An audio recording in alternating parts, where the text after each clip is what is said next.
सर्वप्रथम सर्व स्वामी भक्तांचे पुन्हा एकदा खूप खूप मनापासून स्वागत आहे। स्वामींच्या कृपेने आपण सर्वजण सुखी, आनंदात, समाधानी तसेच स्वामींच्या सेवेमध्ये रममाण असाल अशी आशा व्यक्त करून आज एक सुंदर असा अनुभव घेऊन तुमच्यासाठी आली आहे। हा अनुभव दादर येथील रहिवासी असलेल्या एका स्वामी सेवेकरी ताईंचा आहे। या ताईंना स्वामींनी जी प्रचिती दिली ती खरंच खूप छान आहे। आज ही प्रचिती ऐकून प्रत्येक जण हतक्क झाल्याशिवाय राहणार नाही। खरंच स्वामी किती आपल्या भक्तांची काळजी घेतात। भक्ताच्या मनातील प्रत्येक इच्छा स्वामी कसे जाणतात। स्वामींची लीला खरंच खूप आगाध आहे, त्यामुळे हा अनुभव अगदी शेवटपर्यंत बघा। चला तर मग वेळ न लावता ताईंच्या शब्दात अनुभवाला सुरुवात करूया। तत्पूर्वी तुम्ही जर चॅनलवर नवीन असाल तर सबस्क्राईब करायला विसरू नका, कारण असेच रोज स्वामींचे नवीन नवीन अनुभव या चॅनलवरती येत असतात। ज्यांना कुणाला अनुभव शेअर करायचा असेल त्यांनी या नंबरवरती आपला अनुभव शेअर करावा। ताई म्हणतात, सर्वप्रथम सर्व स्वामी भक्तांना श्री स्वामी समर्थ। अनंतकोटी ब्रह्मांड नायक राजाधिराज योगीराज परब्रह्म भगवान श्री स्वामी समर्थ महाराज यांच्या चरणी त्रिवार वंदन करून आज मी मला आलेला एक छोटासा अनुभव शेअर करत आहे। खूप मनामध्ये होतं की अनुभव सांगावा का ना सांगावा। स्वामी भक्तांनो, खूप दिवसापासून माझ्या मनात येत होतं। मी जे दुसरे अनुभव ऐकत होते त्यावेळेस मला माझ्या मनात असं वाटत होतं की आपण देखील अनुभव सांगायला पाहिजे। जर आपला अनुभव सांगितला तर एक जरी सेवेकरी घडला त्याचं पुण्य हे आपल्यालाच मिळणार आहे। त्यामुळे आज खूप धाडसाने ताईंना कॉल केला आणि हा अनुभव मी सांगितला। काय झालं होतं ना की मी स्वामी सेवेत येण्याचं कारण फक्त माझं दुःख होतं। कारण म्हणतात ना, माणूस जेव्हा दुःखात असतो तेव्हा देवाकडे धाव घेत असतो। तसेच माझ्या बाबतीत देखील घडले होते। माझे काही कारणास्तव अचानक नोकरी गेली। नोकरी गेल्यानंतर सर्व जबाबदारी माझ्यावरती होती। कमावणारी मी एकटीच होती। त्यामुळे खूप टेन्शन, खूप डिप्रेशनमध्ये मी गेली होती। त्यावेळेस माझी बहीण आणि मी आम्ही दोघी सोबत स्वामी सेवेमध्ये आलो होतो। स्वामींच्या मठात आम्ही गेलो। माझ्या बहिणीने मला सांगितलं म्हणून मी स्वामींच्या मठात गेले। असं वाटलं की आपल्याला देखील काहीतरी तिथून आशेचा किरण मिळेल का, स्वामी खरंच आपली साथ देतील का, असं वाटलं आणि मी मठात गेली। स्वामीचं दर्शन वगैरे करून आली आणि असंच मग मी माझी थोडीफार सेवा ही सुरू झाली आणि दुसऱ्या वेळेस मी स्वामींच्या मठामध्ये गेली। ज्यावेळेस मी मठात गेले त्यावेळेस खूप शांतता होती। मी स्वामींना मुजरा वगैरे केला। मुजरा करून दर्शन घेतलं आणि थोडीशी मागे आले आणि माझ्या मनामध्ये अनेक विचार हे सुरू झाले आणि मला सवय होती की स्वामींच्या मठात गेल्यानंतर तेथे बसायचं आणि माळी जप करायच्या। पण त्यावेळेस मी स्वामींना बोलले की स्वामी, आज माळ मी आणलीच नाही, माझी माळ घरी राहिली, आता मी काय करू, माळ कशी जपू, असं मनामध्ये विचार येत होता। त्या क्षणी माझ्यासमोर एक लाल रंगाची साडी घातलेली बाई आल्या आणि त्या ताई मला बोलू लागल्या की तुम्हाला माळ पाहिजे का। मी 1 मिनिट शॉकमध्ये गेली, कर यांना माझ्या मनातलं कसं कळालं की मला माळ पाहिजे। मी त्यांना बोलले की हो, मला माळ पाहिजे आहे आणि मग त्यांनी मला ती माळ दिली आणि मी त्यांना विचारलं की ही माळ कोणाची आहे। त्यावेळेस त्या बोलल्या की ही माळ माझी आहे असं म्हणल्या आणि मग मी ती माळ घेतली आणि तिथे बसून स्वामींचा जप करू लागले।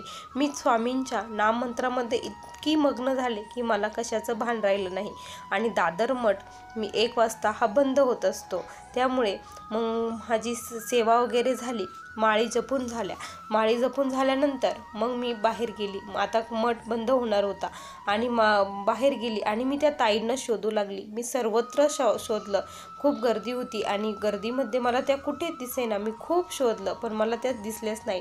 मग मी म्हटलं की आता मठ बंद होणार आहे आणि मठ बंद होणार आहे म्हणून मी गेटवरती थांबले। जाणाऱ्या येणाऱ्यामध्ये मला त्या ताई नक्की भेटतील असं मला वाटत होतं, म्हणून मी गेटमध्ये थांबले आणि सर्वजण जाईपर्यंत मी तिथेच थांबले। पण त्या ताई मला कुठेही भेटल्या नाही।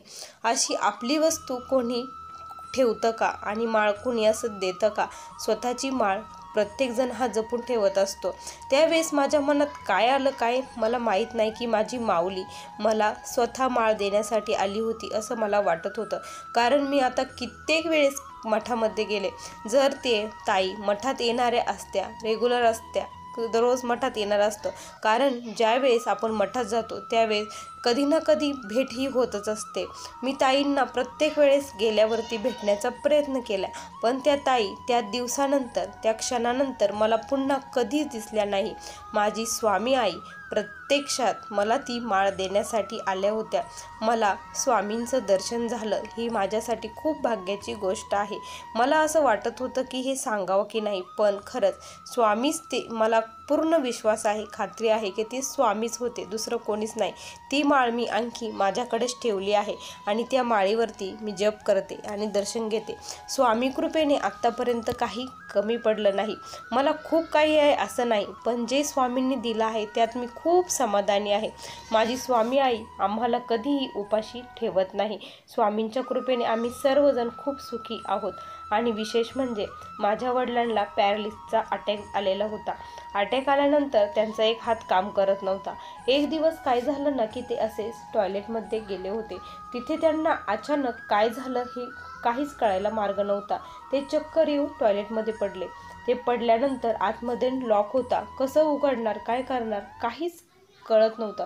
पण स्वामीच तिथे आले असं मला वाटतं. स्वामींनी त्यांना शक्ती दिली आणि त्यांनी ते टॉयलेटचा दरवाजा उघडला आणि ते बाहेर आले. आणि विशेष म्हणजे आपण साधं फडचीवरून पाणी पडलो तर घसरून पडलो तरी कुठेतरी फ्रॅक्चर होतं, काहीतरी होतं.